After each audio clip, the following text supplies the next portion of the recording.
어제 말씀에서 예레미야는 하나님 앞에 자신의 처지를 간절하게 하소연하는 그런 말씀을 우리가 묵상했습니다. 하나님의 말씀을 선포하는데 예레미야를 핍박하고 심지어 죽이려 하는 그런 상황이었습니다. 하나님께서는 예레미야와 함께 하십니다. 하지만 그 함께 하시는 방법이 문제를 해결해 버리시는 방법이 아니라 하나님의 뜻을 이루시는 방법으로 함께 하십니다. 오늘 이 말씀에서는 예레미야의 탄식이 아니라 하나님의 탄식이 기록되어져 있습니다. 이 말씀의 배경은 BC 602년에 바벨론이 공격을 유다에게 퍼부은 그 시대의 상황적인 배경에서 오늘 말씀이 주어집니다. 오늘 본문 7절을 보면 내가 내 집을 버리며 내 소유를 던져 내 마음으로 사랑하는 것을 원수의 손에 넘겼나니 라고 말합니다. 이 말씀에 나오는 내 집, 이 내 집은 유다를 의미하는 거죠. 유다는 하나님께서 정말로 사랑하시는 그런 백성들이었다라는 것을 우리가 알 수 있습니다. 왜냐하면 이 유다를 표현하실 때 내 집, 내 소유, 내 마음으로 사랑하는 것 이런 식으로 표현하시는 거예요. 하나님께서는 유다를 하나님의 전부인 자녀로 여기고 계십니다. 하나님께서 유다를 향한 관심과 사랑이 컸다는 것을 7절 말씀을 보면 우리가 알 수 있습니다. 이것은 아마 부모의 말씀, 부모의 마음이었을 것입니다.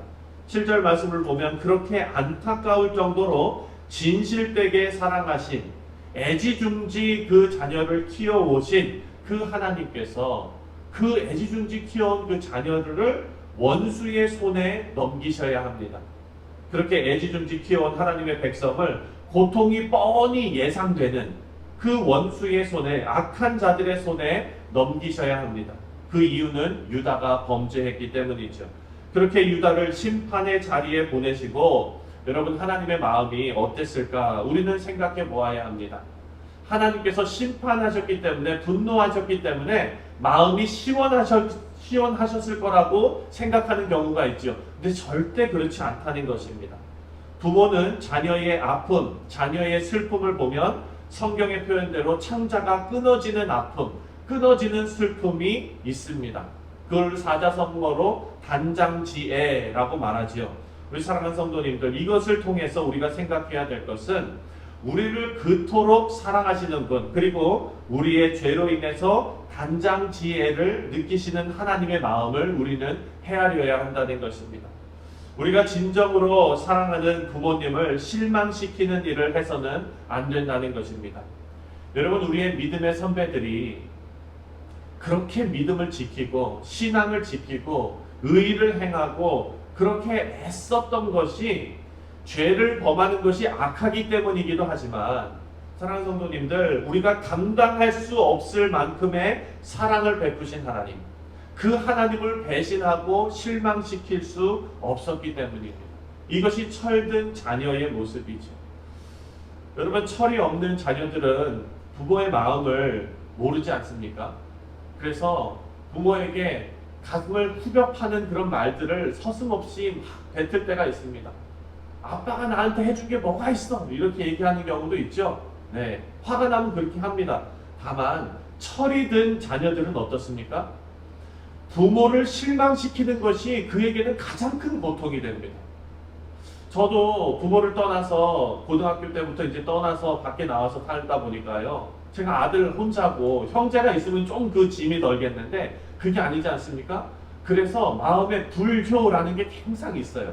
그래가지고 저희 아버님, 어머님 이렇게 좀 실망시키는 일 제가 좀 했다 그러면은 그 마음이 그냥 큰 돌로 팍 눌러놓은 것 같아가지고 참 힘들었던 경우가 많습니다. 사랑하는 성도님들, 이것이 우리가 가져야 할 하나님에 대한 우리의 마음이 아닐까요? 오늘 본문 10절과 11절을 또 한번 읽어보겠습니다. 10절과 11절입니다. 시작. 많은 목자가 내 포도원을 헐며 내 몫을 짓밟아서 내가 기뻐하는 땅을 황무지로 만들었도다. 그들이 이를 황폐하게 하였으므로 그 아버지가 나를 향하여 슬퍼하는도다. 온 땅이 황폐함은 이를 마음에 두는 자가 없음이로다. 아멘. 여기 보니까 많은 목자는 유다를 침공하는 많은 바벨론 군대를 말합니다. 이들이 유다를 짓밟고 황폐하게 했다라고 말씀합니다. 근데 11절을 보면 그 황무지가 나를 향하여 슬퍼한다라고 말합니다.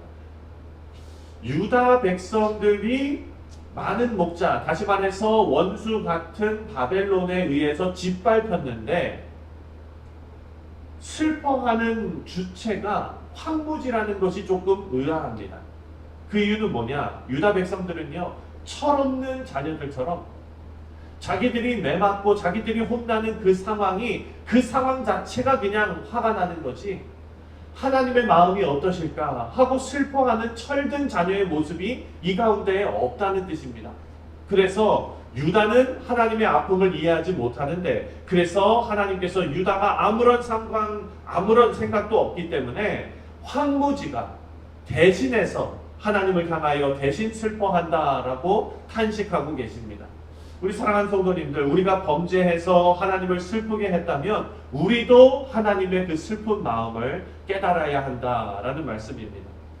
14절부터 17절은요, 유다를 멸하고 핍박한 자들에게 대해서 하나님께서 주시는 말씀입니다. 먼저 14절과 15절을 함께 읽어보겠습니다. 14절, 15절 시작.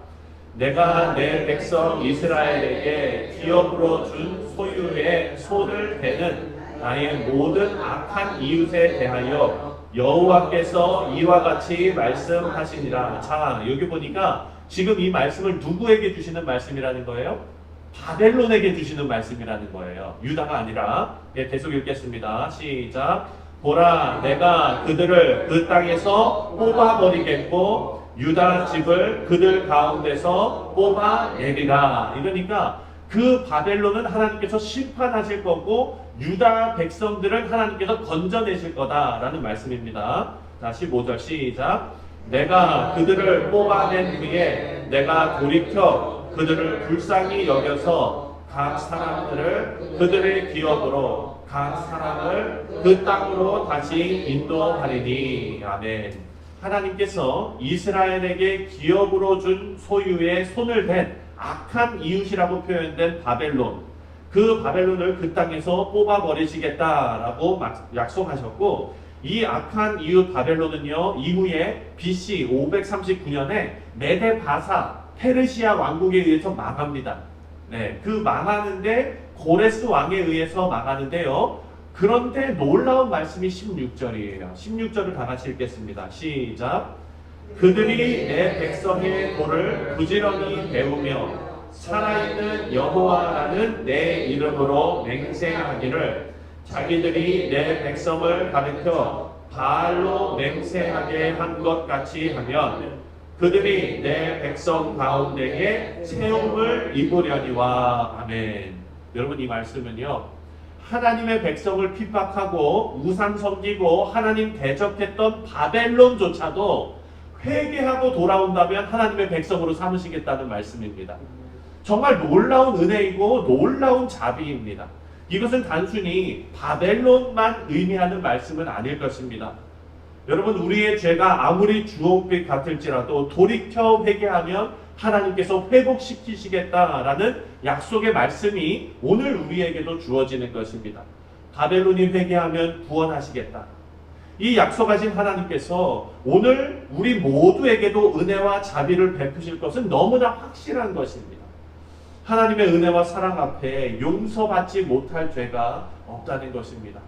우리 사랑하는 성도님들, 우리 모두가 하나님의 구원의 은총을 확신하고 감사함으로 오늘을 사시는 우리 모두가 되시기를 주님의 이름으로 축원드립니다.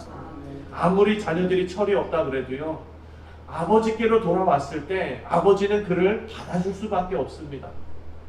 왜냐? 자녀이기 때문이죠. 사랑하는 성도님들, 우리도 마찬가지입니다. 우리가 지은 죄가 주홍빛 같을지라도 주 예수 그리스도를 통하여 우리와 관계를 맺으신 하나님께서 우리를 두 팔 벌려 안아주실 줄 믿습니다. 그 하나님의 은혜를 사모하시는 우리 모두 되시기를 주님의 이름으로 축원드립니다.